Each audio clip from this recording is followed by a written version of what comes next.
We lost up to 50% of our corals now 3 years ago in 2016. This is mainly the branching corals, so we're talking about Acropora, for example, and yeah, we lost up to 50% of these corals.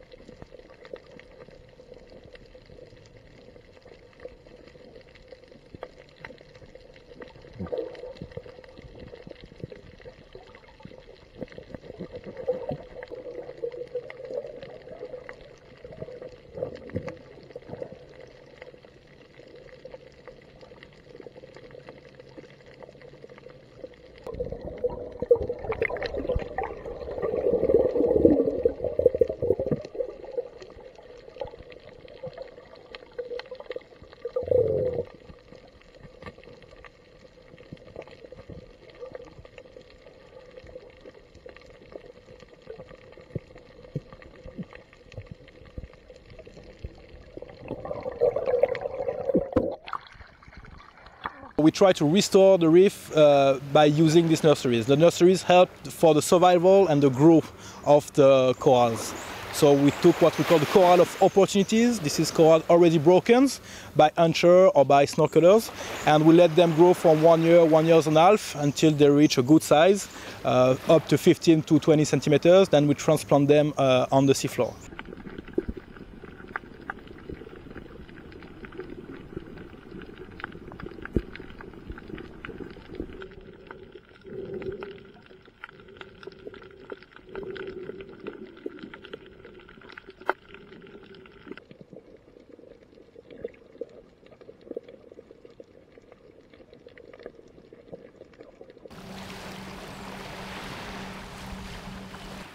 The two yellow boy, this is our first nursery. Okay. And the black boy, the nurseries. To the artificial, and then we transplant up to 40 square meters. The tourists here, they're attracted, okay, by the beautiful landscape, but also by what is beneath in the underwater. They want to meet with turtles. They want to see colorful fish. So if we have just dead corals, we don't have all these.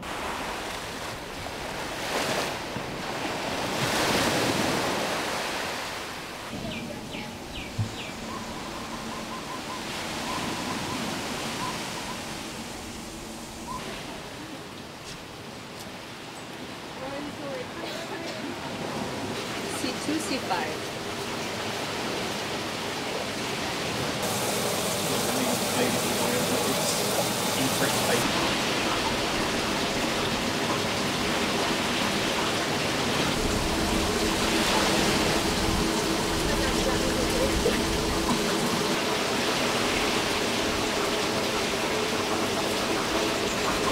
Eight, the length.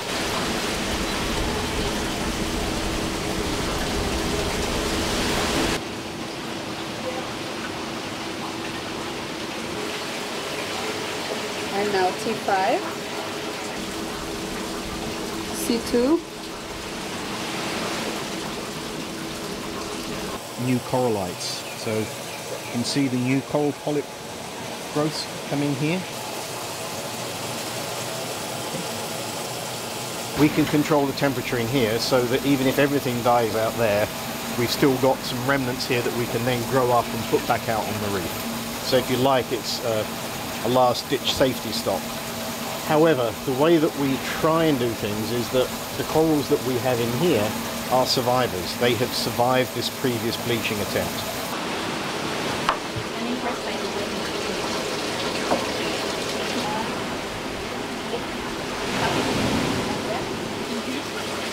Five-three,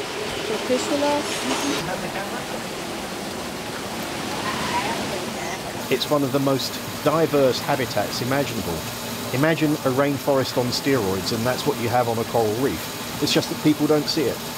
People see the rainforest and they can see all of these different layers of complexity with the different plants and the different animals inhabiting those niches.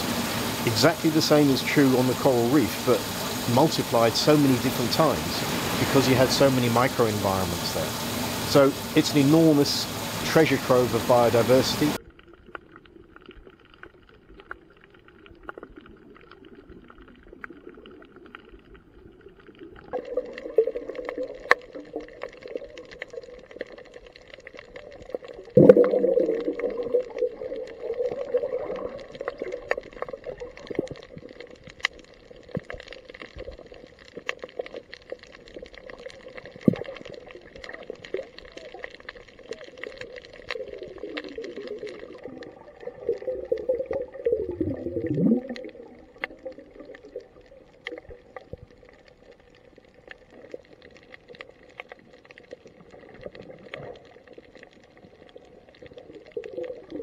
with the salts, I see like you said there was some bleaching in them.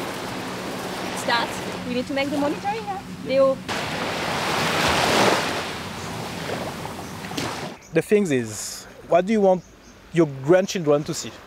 Do you want them to see a sea full of plastic pollution, full of bottles, or you want to be able to show or the future generation the coral reef, the fish biodiversities?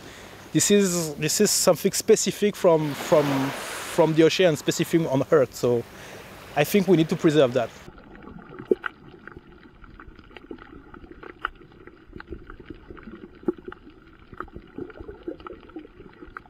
Even if you look across the marine world heritage sites, I mean, when you look at Australia's Great, if we going for a business as usual scenario where we continue to increase our climate emissions, then we are standing to lose the majority of those coral reef systems by 2100. That's at the end of this century. That's less than 80. I mean, that's about 80 years from now. That's quite substantial and quite important when you look at that.